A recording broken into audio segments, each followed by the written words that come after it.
Hi everyone.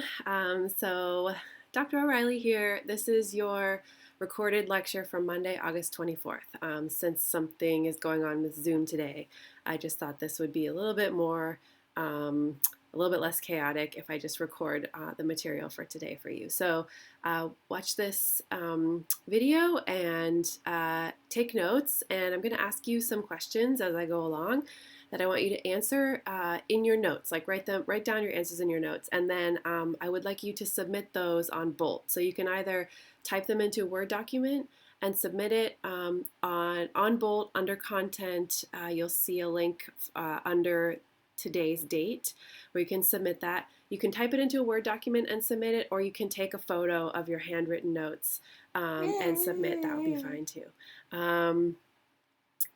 And I guess that's it. So we'll go ahead and get started.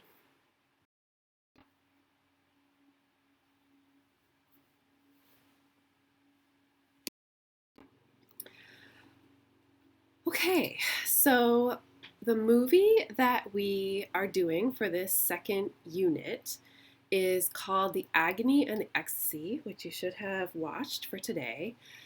So this is a really different movie from Gladiator. Obviously, it's a old movie, classic movie from the 1950s, and it portrays Michelangelo and his painting of the Sistine Chapel in the Italian Renaissance.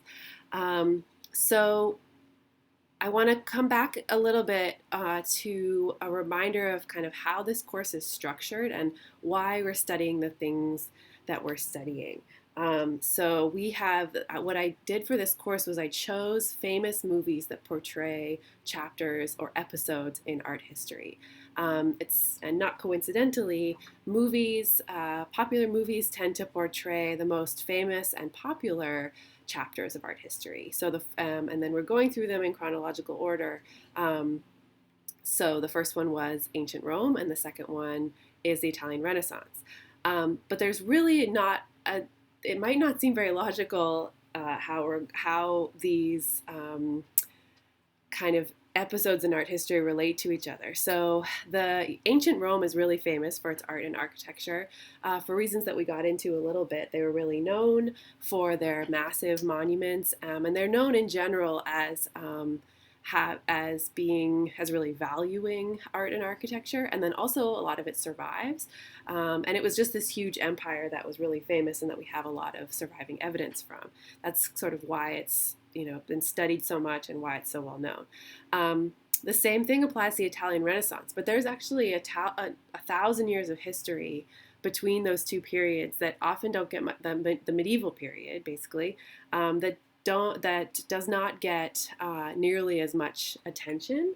It doesn't mean that there wasn't a lot going on. It's just something that we'll have to save for studying in another class because there aren't very many movies about medieval art or that take place during the medieval. Although, I mean, there of course are some, but not as many that focus specifically on art or architecture.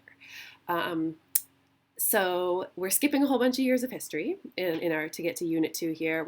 But something weird, we're staying in the same spot. We are still in Rome. So these two famous parts of art history occur in the same city. And again, that's not really an accident. What happens in the Italian Renaissance is that people rediscover ancient Rome. And actually, you can have the Italian Renaissance without the preceding instance of ancient Rome. What leads to all of the things that happened during the Italian Renaissance in terms of art is that they actually dig up underneath their feet ancient Roman art and architecture. And this leads to this huge revival and this very specific artistic culture that is known now as the Renaissance. So I hope that gives a little bit more of a kind of context and explanation for sort of why we study what we study and why the way these different episodes of art history relate to each other. So we know a lot of things so far about ancient Rome that will actually come up again with the Italian Renaissance, and it's for that reason, because Italian Renaissance artists were really interested in the art of ancient Rome. So we will talk about, so we will, you'll see some repeating themes come up again. All right, so here are your first two questions that I want, that I had planned on discussing in class today. So I want you to just write down your responses and then submit them as I mentioned, either by typing them into a Word document or, sorry, I have my baby son here with me, so he's making noises throughout this recording. You can either submit them by writing them in a Word document or taking a photo. So the first question is, I want you to think about what's different about how this movie relates to the art history that it portrays. How is that different, that relationship, than Gladiator? So think about the role that art and art history play in the movie Gladiator, and then think about the role that they play in the Agony and the Ecstasy, and explain at least one big major difference between the two movies in terms of how they portray art and art history. That's your first question. The second question is, I'd like to know something that after watching this movie, what is something that you now are curious about Michelangelo or about the Sistine Chapel or about the Italian Renaissance? Something that you are now wondering, is that true or is that real? How realistic is the portrayal of that in the movie? So that's your second question that I want you to write down a response to right now. So I would suggest pausing the video right now while you write down your responses to those two questions. Okay, so let's get situated in terms of time and space and talk a little bit about some of the general things that I want you to know about the Italian Renaissance. So we are focusing on this period of time. The Renaissance is usually understood to go from the 14th century through the 17th century, and it's not just limited to Italy. This was a time of some specific things going on culturally all over Europe and also all over the world, and a whole bunch of different things kind of intersected to make this time in history kind of different from what came before and what came after. So a few things to know. So there is a large amount of growth in terms of urban populations. So cities are becoming bigger. So going along with that, the large populations of cities, and there's also centralization of power in cities. We also have the rise of universities, so these educational institutions that were actually invented in the Middle East, but are catching on in Europe. So we have an increasing number of people are gaining access to education and increased literacy. A larger number of people can actually read. And there's a lot more education. During the medieval period, education was really, and literacy was really kind of most found in the realm of the church, actually. So monasteries is where books were created, and most people became literate in the context of being trained as monks, as religious officials. But in the Renaissance period, we see this huge rise in secular literature. So a lot more secular books. So people exchanging information outside of the context of Christianity. The other big thing we see in the Renaissance is that there's a lot more travel going on all around the world. So this is the time in European history where Europeans realize that there are people that live in other parts of the world that exist outside of Europe. And so we see this explosion in new knowledge and kind of reshaped understandings of the world because of those encounters with the rest of the world. We see expanding wealth through trade and through imperialism, which is when European powers go to these other parts of the world, not only encounter them, but decide to kind of try to take over. So those are some of the major shaping socio-political factors of the Italian Renaissance.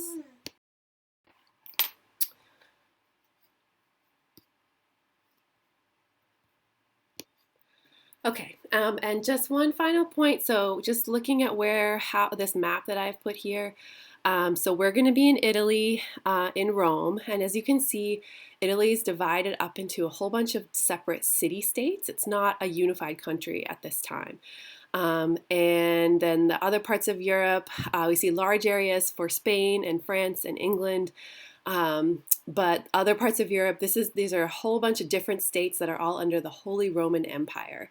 So those are the major powers of Europe that are kind of like at war throughout this entire period, vying for power.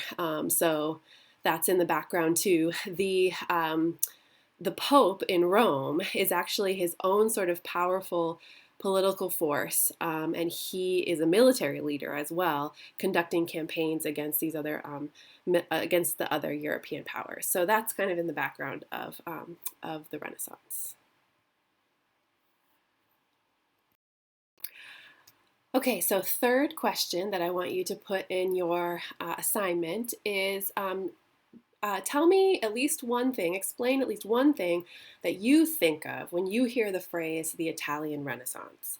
What comes to mind? A particular name, a particular type of object, a particular idea, whatever comes to your head, just write that down and include that in your assignment. Okay, so what does the Italian Renaissance mean in terms of artwork? What was going on in the art world that we were going to be studying during this time period? Here are some notes about this. So some of the qualities that you will notice associated with the art that we're studying are things like an interest in geometry and classical proportions. So what I mean by that is, remember how the ancient Roman artists were really interested in geometric perfection and things like symmetry. And they also had a very specific set of mathematical proportions that they used for painting human figures and for constructing architecture. So as I had just been explaining, in the Renaissance, what happens is that people discover the art of ancient Rome. So the Renaissance artists copied these things, interest in geometry and in these proportions. You'll see an idealization, which goes along with the interest in geometric perfection. You'll see the use of linear perspective, which is a specific artistic technique that I will explain in this video. An interest in balance and symmetry, kind of going along again with idealization and geometric perfection. And the use of classical models. So what that means is basically they were often, very frequently, copying art from ancient Greece and Rome, sometimes trying to copy it as exactly as possible. And the goal that the artists had wasn't to be original always. It was sometimes to get as close as they could to those ancient models. There is a term that's important for the Italian Renaissance that is written here, Renaissance humanism. So what that means is, Renaissance humanism is basically a field of study that is constituted by the study of ancient Greece and Rome. So it's a study of the classical world in the context of in the Renaissance, and it's called Renaissance humanism. So what that entails is that there's this new interest in human knowledge, meaning classical knowledge, as opposed to just religious knowledge, just knowledge that comes from Christian texts, Christianity being the dominant religion in Europe during the Renaissance. But instead, they're interested in studying Greek, Latin, and Arabic as well. A lot of the classical texts in Greek and Latin, the way that they actually survived so that Renaissance scholars could have access to them was because they had been translated into Arabic, and they were actually getting that stuff via access to Arabic scholarship. And then another thing that kind of is a result of this interest in studying ancient texts is that there's this growth and an interest in reasoning and observation in combination with the authority of texts from the past. So because they have different texts now from different sources, there starts to be this idea that, we should maybe study and compare these different things as opposed to just taking Christian texts at their word. So this is all part of Renaissance humanism, but what it really means is the study of the classical world. What you're looking at here is this iconic image that we see a lot, when we're talking about the Renaissance, and it's a drawing by Leonardo da Vinci and it's called The Vitruvian Man because what he has done here is he's drawn a human body according to the proportions that were considered to be divinely perfect by the ancient architect Vitruvius, ancient Roman architect Vitruvius. So he's the Vitruvian man because it's a man in Vitruvian proportions. So you can see that symmetry, geometric perfection, anatomical detail. This is basically Da Vinci studying the art of ancient Rome.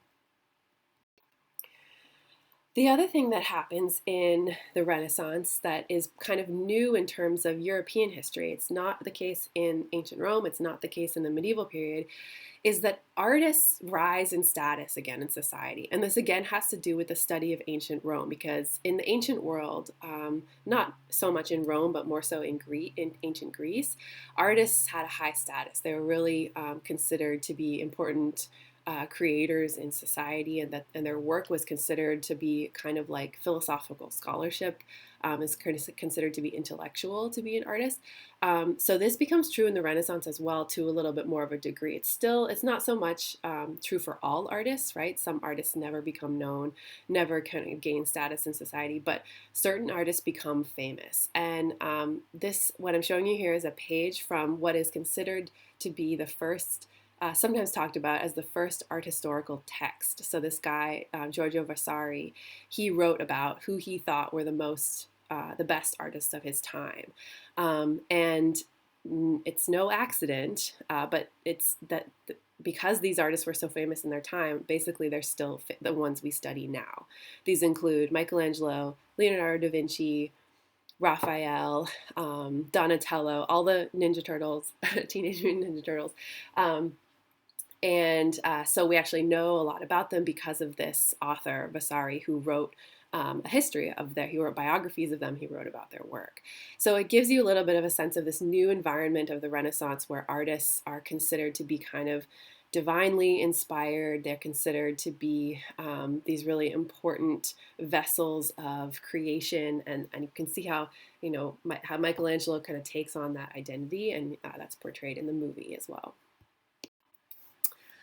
Okay, so I have explained some of the general things that I want you to know about the Italian Renaissance, and we'll go over this stuff again tomorrow, so I can make sure everybody is on the same page with me. But the rest of the lecture is going to be about a specific artist, Leonardo da Vinci. So we're going to study Michelangelo mostly in this unit because he's the star of the movie.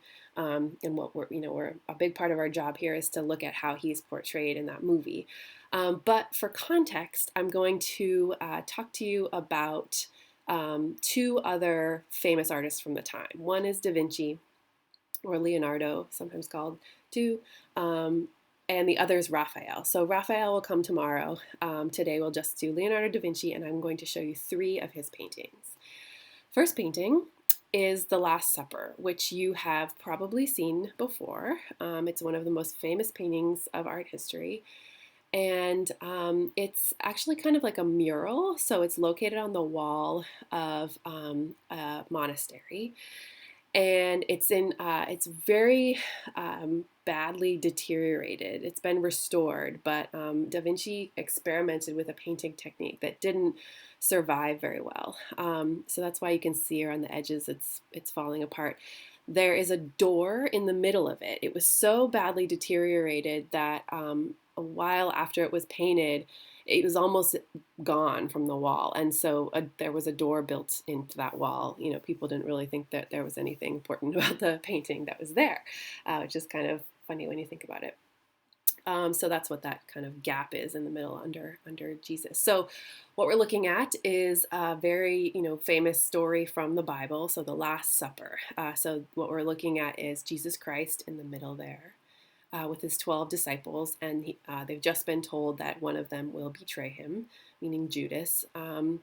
So there's this hustle and bustle as they all react to this news, and you can see all the figures are in this kind of dynamic positions as they kind of talk to each other, and Christ is in the middle, very serene, very steady. The visually telling the story, right?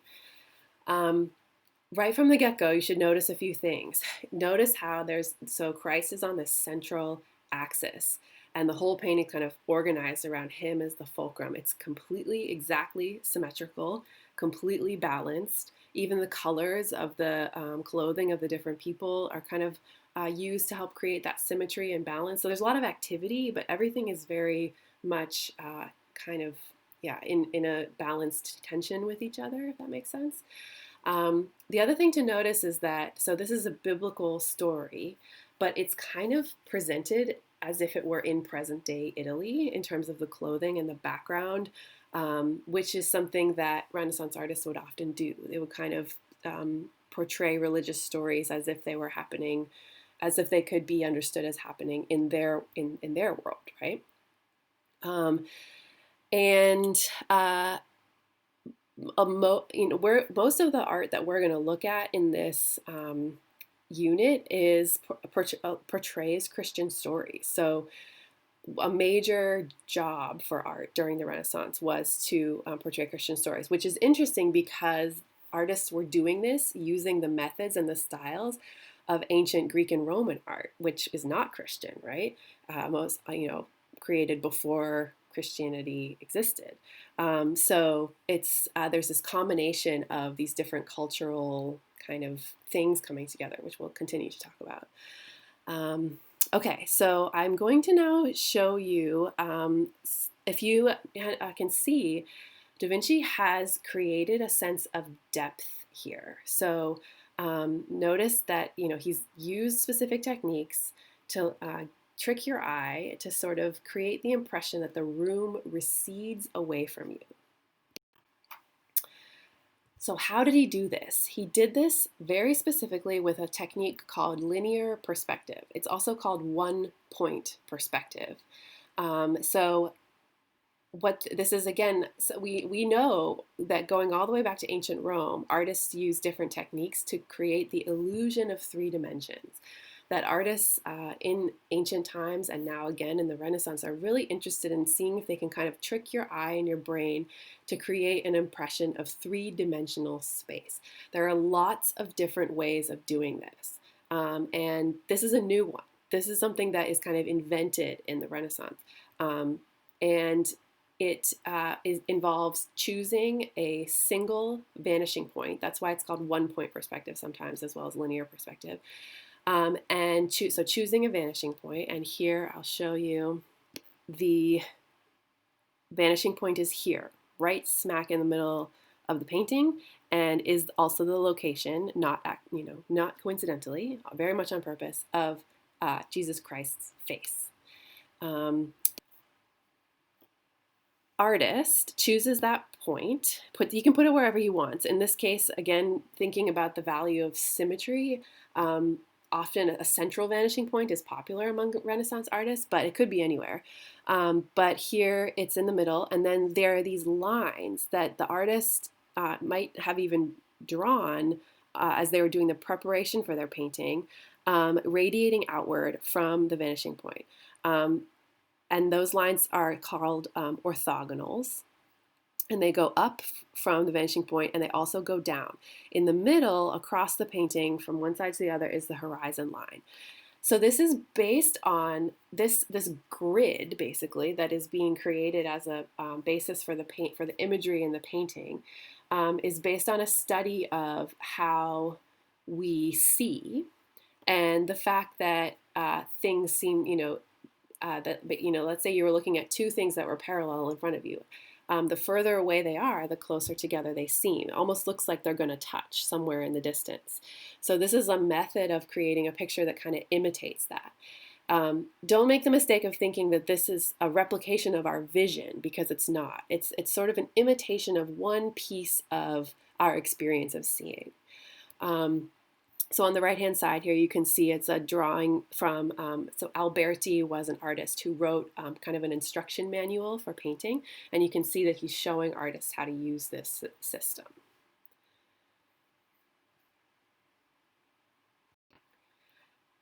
So take a look here. Those lines don't appear exactly in the painting, but what Da Vinci does to make sure that that your eye can detect them is he puts he incorporates them into elements of the painting. So they're incorporated into the windows or these kind of doorways on the side of the room and into the ceiling tiles. Those are actually coffers, if you remember from the Pantheon in ancient Rome. So those coffers follow and include in their design the orthogonals. So that way the artist makes sure that your eye picks up those clues and gains this impression of space going away from you. It's also a way to draw your eye to where the artist wants you to be looking, wants to create a focal point for the painting, right? It's all those lines kind of going straight into the middle and to Christ. It makes sure that he is the kind of central axis and that your eye is drawn directly to him. Okay, the next painting is the Mona Lisa. So again, one of the most famous paintings of all time. And by one of the most famous artists of all time, same artist as The Last Supper, Leonardo da Vinci. So this is a portrait. So one of the few not explicitly Christian paintings. But it's actually a portrait, which is another popular use for art of the time. As wealthy people would commission portraits of themselves or their family members from artists. So this is a wealthy Italian commissioned a painting of his wife, and that's what we are looking at here. Why is she so famous? There's no easy answer to that question. It's certainly a beautiful painting by one of the best artists in history, but beyond why this is the one that causes lineups to see it in the Louvre in Paris out the door, it's hard to say. But there are a few things here that I'll point out to you that are, again, these techniques that Renaissance artists used to create an impression of realism and an impression of 3 dimensions. So there's 3 terms on the slide. One is sfumato. So sfumato do you see how the painting has a kind of overall softness? This is something that, Da Vinci was very known for this technique where, if you notice, there are no sharp borders. Every single edge is blended slightly so that there seems to be this kind of overall haze. The second term is atmospheric perspective, which you guys already know. So remember how artists are always looking to ancient art for ideas, for inspiration, for that the model that they're trying to achieve. And so atmospheric perspective we saw in ancient Roman painting, and that's that thing where the details in the front, in the foreground, are more sharp, and in the distance there's kind of a haze. Also use of the color blue in the distance. So these are, again, things they kind of mimic things that happen in our vision that clue our brains to depth. So by incorporating them into the painting, they can give a suggestion of 3 dimensions. The third term is modeling. So modeling refers to the use of the contrast of light and shadow to make objects look 3-dimensional. So Da Vinci is also known for the subtlety and sort of the really amazing, perfect illusion of his modeling. So if you see, for example, around her face especially, the gradation from light to dark on her nose, on the side of her jaw, in her eyes, on all of these places, you can also notice it really strongly in the sleeve of her shirt. So just by the interplay between light colors and dark colors, you can make it look like light is falling in the painting on something 3-dimensional.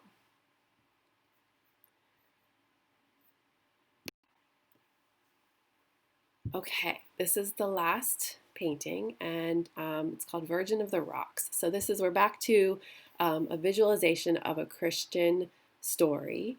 The people in this painting are the Virgin Mary, in the middle. We have St. John the Baptist under her right arm.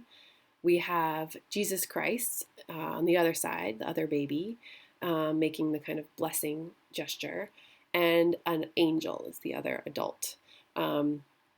And this is a painting, you can see it's on a panel that has an arch shape at the top. And that's because it was painted to go inside a church behind the altar. So it's painted to fit in the architecture.